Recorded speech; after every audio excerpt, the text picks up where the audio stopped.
కానీ సరే సూటిగా చెప్పండి, అంటే మీరు రాహుల్ గాంధీని వెనకేసుకొస్తున్నారు, సరే ఆయన పెర్ఫార్మెన్స్ బాగుంది, అది చాలా తప్పు. ఈ మాటను మీరు విత్డ్రా చేసుకోండి. నేను చెప్పిన ఒక్క ఉదాహరణ కూడా తప్పుంటే, నేను లేనిదాన్ని చెప్తే ఉదాహరణ.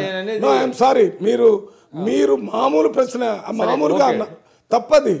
నేను ఇప్పుడు మీటింగ్లో జరిగిన దాని మీద ఎక్కడ నిన్న మొన్న ఇక్కడ జరిగింది చూడు, సంగారెడ్డిలో జరిగిన మీటింగ్లో ప్రజలు ఏ రకంగా ఉన్నారా 1% తప్పు. అది నేను చెప్పేదానికి జస్టిఫై చేయకపోతే నాది తప్పు. వెనకేసుకోవటం నేను ఇప్పుడు చెప్తున్నాను.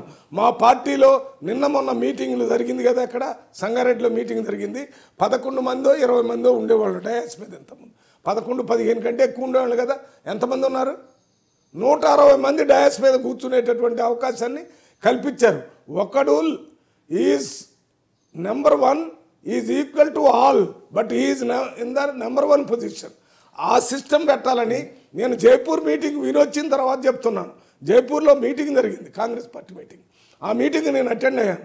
ఆ రోజు I was proud to be a member of Congress party and I was also equally proud to be under the leadership of Rahul Gandhi అనుకున్నాను. కాంగ్రెస్ పార్టీ అంటే ఏంటో చెప్పాడు. Congress party is nothing but secularism, socialism and inclusive growth. ఈ 3 కలిపితేనే Congress party మూల సూత్రాలు అని చెప్పాడు. మరి ఇవాళ కూడా ఐఎమ్ నాట్ బీలిటిలింగ్ రాహుల్ గాంధీ. నేనేమంటున్నానంటే, ఇవాళ మోడీ గారు ఒక హవా చూసినప్పుడు నేషనల్ లెవెల్లో రాహుల్ గాంధీ టు మ్యాచ్ మోడీ, ఆయన పెర్ఫార్మెన్స్ ఇంకా బెటర్గా ఉండాలి, ఆయన త్వరగా పగ్గాలు చేపట్టాలి, ఆయన మరింత అగ్రెసివ్గా ఫుల్ టైమర్గా ఉండాలి అనేటువంటి భావన across the party, across the country వస్తుందా, రావట్లేదా? రావటం లేదు. ఒక్కటేమొస్తుందంటే, కంచు మోగినట్టు కనకంబు మోగున విశ్వదాభిరామ వినరవేమ. అంటే మోడీ గారు మోగినట్టే రాహుల్ గాంధీ మోగితే ఇంకా మా పార్టీలోకి బీజేపీ పార్టీకి తేడా ఏంటి? ఇక్కడ ప్రజల యొక్క దిశానిర్దేశం ప్రకారమే పనిచేయాలి. ఓడనే గెలవనే.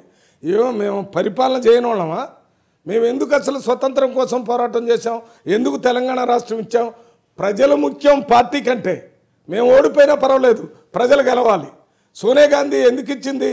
నేను మాట ఇచ్చాను, ప్రజలందరూ కావాలంటున్నారు, చచ్చిపోతున్నారు. ఇప్పుడు ఇవ్వకపోతే ఇంకా పెద్ద ఎత్తున చచ్చిపోతారు.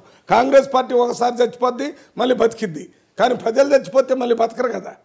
అందువల్ల పార్టీ ఎప్పుడూ ముఖ్యమే, కానీ ప్రజల కంటే ముఖ్యం కాదు, ప్రజలే ముఖ్యం. అది కాంగ్రెస్ పార్టీ సిద్ధాంతం. వేరే పార్టీ వాళ్ళకు పార్టీయే ముఖ్యం, ప్రజలు ముఖ్యం కాదు. అందువల్ల ఇవాళ మోడీ గారు భారతదేశం వెలుపల ఎక్కడ పెట్టినా మాట్లాడటం ఒక్కటే గొప్పతనం అనే విధంగా మాట్లాడుతున్నాడు.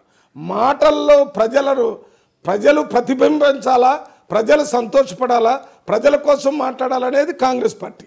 అది తక్కువ వినపడ్డ బంగారం మీద కొడుతున్నాం మేము. బంగారం మీద మోత రావటం లేదని అది ఖర్చు కంటే తక్కువ కాదు కదా.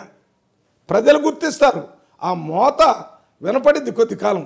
తప్పనిసరిగా ఇదే స్థాయిలో రాహుల్ గాంధీ గారు ముందు పోతే ప్రజలే ఆయన్ని నడిపిస్తారు.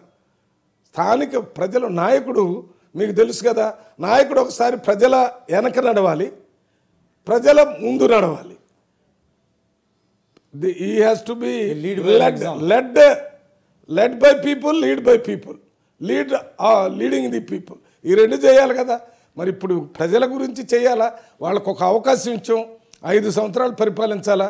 మనం పరిపాలన అనుభవం ఉన్నవాళ్ళం, తొందరగా వాళ్ళని కింద పడేయాలని మాయ మాటలు లేకపోతే ఎక్కువ మాటలు మాట్లాడటం కాకుండా నేను సింపుల్గా చెప్తున్నాను.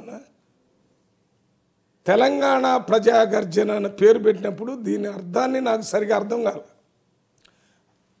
రాహుల్ గాంధీ గారు వచ్చి మాట్లాడిపోయిన తర్వాత తెలంగాణ ప్రజాగర్జన ఇదే అని అర్థమైంది. ప్రజల గొంతుకైపోయి రాహుల్ గాంధీ మాట్లాడాడు. ఆ గొంతుకుతో ఒక్కసారి ఆయన మాట్లాడేవారికి ఒక్కసారి రాష్ట్రం మొత్తంలో ఒక కొత్త మార్గం ఏర్పడింది. అదే ప్రజాగర్జన. ఎంతసేపటికి మా దగ్గర ఉన్నటువంటి ఏంటది ఇందిరా పార్కు దగ్గర ఉన్నటువంటి ధర్నా చౌక్ను కూడా తీసేస్తున్నారు.